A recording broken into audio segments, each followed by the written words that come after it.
এবং নিন্দা সত্ত্বেও গাজায় গণহত্যা থামছে না।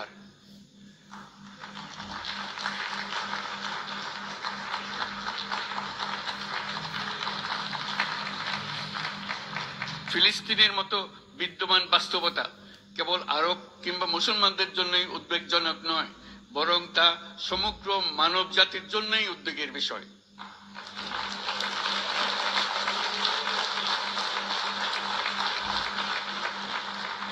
একজন মানুষ হিসেবে প্রত্যেক ফিলিস্তিনির জীবন অমূল্য।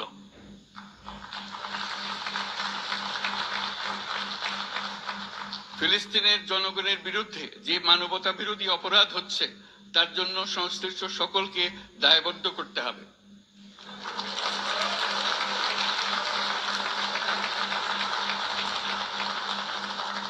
ফিলিস্তিনের জনগণের উপর চলমান নৃশংসতা, বিশেষত নারী এবং শিশুদের সাথে প্রতিনিয়ত যে নিষ্ঠুরতা বিশ্ব দেখাচ্ছে, তা থেকে নিস্তারের জন্য বাংলাদেশ অনতিবিলম্বে সম্পূর্ণ যুদ্ধবিরতির আহ্বান জানাচ্ছে।